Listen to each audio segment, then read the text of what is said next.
শুধু দর্শক বন্ধু, আপনারা দেখছেন একে নিউজ বাংলা। আর এই মুহূর্তে উপস্থিত রয়েছি কলকাতা হাইকোর্ট।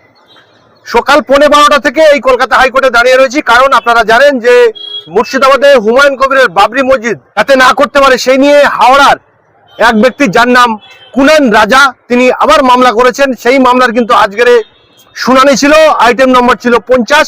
এই পর্যন্ত বিকেল 5টা বাজতে যায়, এখনো পর্যন্ত সেই মামলা কিন্তু এখনো পর্যন্ত ওঠেনি। আর আজকে মামলার কোনো ফয়সালা হওয়ার কোনো সম্ভাবনা আমরা দেখতে পাচ্ছি না। সম্ভবত আবার গতকাল অপেক্ষা করতে হবে এই কলকাতা হাইকোর্টে এসে আমাদের। আমরা কথা বলবো আজকে যে এই হুমায়ুন কবিরের বাবরি মসজিদকে বারবার কেন নিশানা করা হচ্ছে, যে জায়গায় রাজ্যে আমরা ইমাম ভাতা, পুরোহিত ভাতা, পুজো ভাতা, সেই জায়গায় কেন হুমায়ুন কবিরের মসজিদে বাধা দেওয়া হচ্ছে। আমরা এই সমস্ত বিষয়ে কথা বলবো।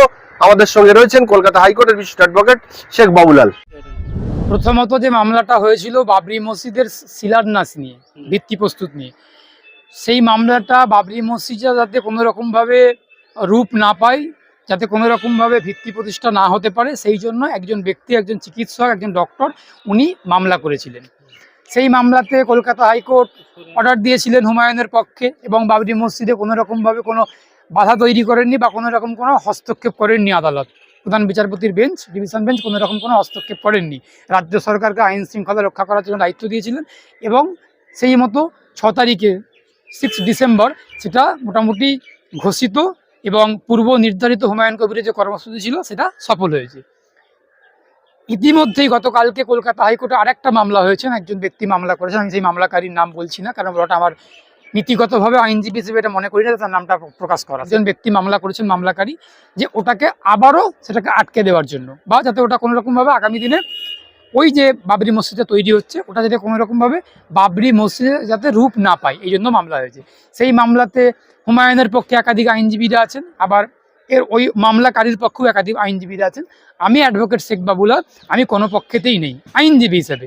আমি প্রথম দিনকে হুমায়ুনের পক্ষে ছিলাম, হুমায়ুনের পক্ষে একগাদা আমরা উকিলগুলো দাঁড়িয়েছিলাম 6 তারিখের মামলাটাতে। আমি অ্যাডভোকেট শেখ বাবুলাল, আমিও হুমায়ুনের পক্ষে একজন আইনজীবী হিসেবে, একাধিক আইনজীবীরা ছিলেন, আমিও একজন ছিলাম।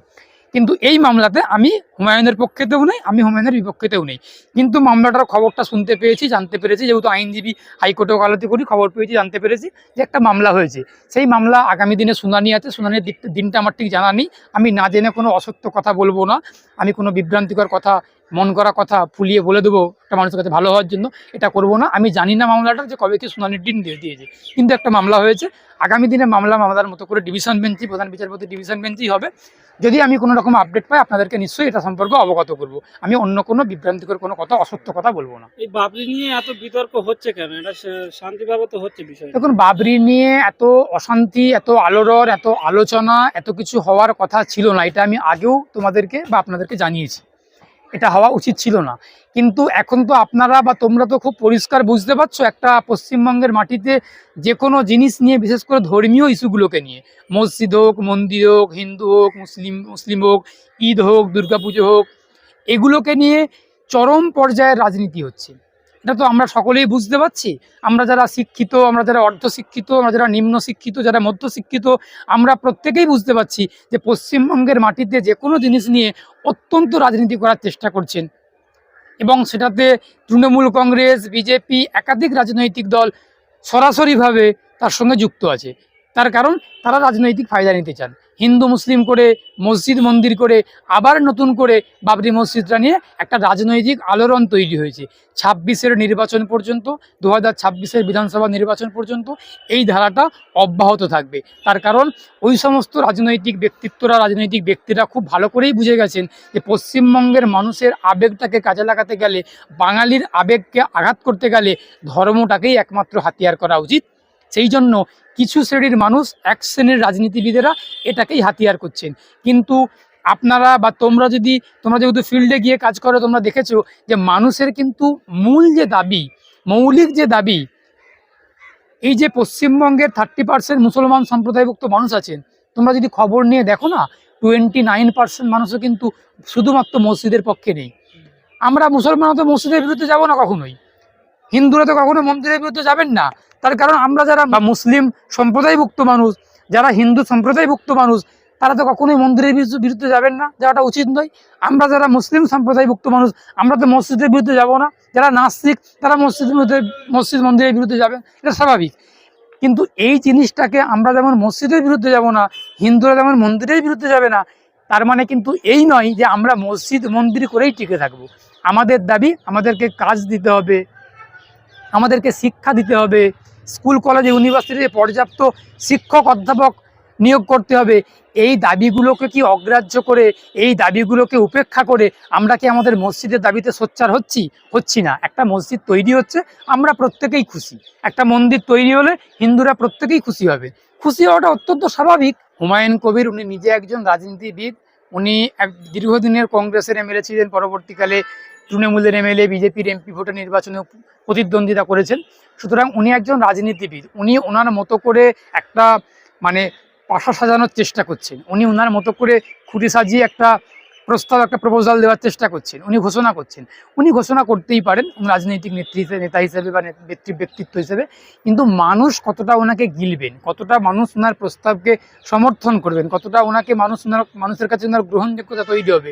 একটা কথা খুব পরিষ্কার করে বলি আমাদের চ্যানেলকে, একটা বাবরি মসজিদ করে কখনোই একটা বৃহৎ সংখ্যক মানুষের সমর্থন আদায় করা যায় না। তার কারণ রাম মন্দির বিজেপি তৈরি করেছিল।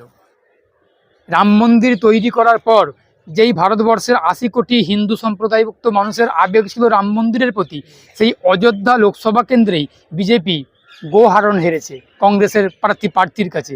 সুতরাং একটা মন্দির, রাম মন্দির করে যেমন 80 কোটি মানুষের সমর্থন পাননি, 40% মানুষেরও সমর্থন পাননি, এমনকি ওই কেন্দ্রে হেরেও পর্যন্ত গেছেন। কিন্তু হুমায়ুন কবির যদি মনে করেন যে বাবরি মসজিদ তৈরি করে আমি ভোটের বৈতরণী পাঠাবো, মুসলমান কিন্তু এত বোকা নয়। আবারও বলছি, বাবরি মসজিদ, হুমায়ুন কবিরের বাবরি মসজিদকে মুসলমানদের যদি 100% মুসলমানও সমর্থন করেন, কিন্তু ভোটের বাক্সে ভোটেতে গিয়ে হুমায়ুন কবিরকে মুসলমান সমর্থন করবেন না। তার কারণ মুসলমানরা কাজ, শিক্ষা, কর্মসংস্থানের পক্ষে, তৃণমূল, বিজেপি এইসবের বিকল্পে, এসবের বিরুদ্ধে আইএসএফ নামক একটা রাজনৈতিক দল, আপনার নওশাদ সিদ্দিকী, তার গ্রহণযোগ্যতা, তার বিশ্বাসযোগ্যতা একটা মুসলমানদের কাছে, হিন্দুদের কাছে, আদিবাসীদের কাছে তীব্র আকার ধারণ করছে। তার কারণ নওশাদ সিদ্দিকী ধর্মের রাজনীতির বাইরে গিয়ে মাথায় টুপি পরে, দাড়ি নিয়ে প্রকৃত ধার্মিক, প্রকৃত মুসলমান হিসেবে উনি যেটা করছেন, পিছিয়ে পড়া আর্থসামাজিক দিক থেকে মুসলমানদের জন্য কথা বলছেন, সোচ্চার হচ্ছেন, এবং মুসলমানদেরকে যাতে আগামী দিনে মাটি থেকে তুলে মহাকাশ পর্যন্ত পৌঁছে দেওয়া যায় বিজ্ঞানী তৈরি করে, সেই দিকেতে এগিয়ে নিয়ে যাচ্ছে। আমরা মুসলমানরা সেই ধারায় অব্যাহত রাখবো, যেখানে আমাদের শিক্ষা, আমাদের স্বাস্থ্য, আমাদের কর্মসংস্থান, আমাদের আর্থসামাজিক ডেভেলপমেন্ট হবে, প্রোগ্রেস হবে, প্রগতি হবে, সেই দিকে আমরা যাব। একটা বাবরি মসজিদ করে আমাদের ভোটাধিকার কখনোই অর্জন করতে পারবে না। হুমায়ুন কবির এমন ভাব দেখাচ্ছেন যে 2026-এ ওনার সমর্থন না থাকলে কেউ ক্ষমতায় আসতে পারবে। আবারও বলছি, উনি রাজনৈতিক ব্যক্তিত্ব, রাজনীতিতে প্রত্যেক রকম কথা বলেন। উনি বলছেন আমি 1 কোটি টাকা, 100 কোটি টাকা দেবো না হেরে গেলে বা না জিততে পারলে। অনুব্রত মণ্ডল বলেছিলেন আমি বিরোধী যতগুলো সিট না দেওয়া জোগাড় করাতে পারি আমি রাজনীতি ছেড়ে দেবো। এদিকে শুভেন্দু অধিকারী বারবার কিছু অনেক কথা বললেন যে আমি ভবানীপুরে দাঁড়াবো বা এরকম মমতা বন্দ্যোপাধ্যায়কে হারাবো। সুতরাং রাজনীতিতে রাজনৈতিক ব্যক্তিত্বদের কথাগুলো আজকের দিনে দাঁড়িয়ে গ্রহণযোগ্যতা হারিয়েছে সাধারণ মানুষের কাছে। তার কারণ রাজনৈতিক ব্যক্তি বা ব্যক্তিত্বগুলো তারা তাদের মুখের বা প্রতিশ্রুতির মূল্য রাখতে পারছেন না বলে তাদের বক্তব্যের গ্রহণযোগ্যতা, তাদের নিজেদের বিশ্বাসযোগ্যতা সাধারণ মানুষের কাছে ক্ষয়িষ্ণু হয়ে যাচ্ছেন। হুমায়ুন কবিরও ঠিক সেই একজনই ব্যক্তি যার কথার কোনো মূল্য পশ্চিমবঙ্গের সাধারণ মুসলিম মানুষ, বিশেষ করে মুর্শিদাবাদের সংখ্যালঘু অধ্যুষিত মুর্শিদাবাদের মানুষ বিন্দুমাত্র গ্রহণযোগ্যতা দিচ্ছে না।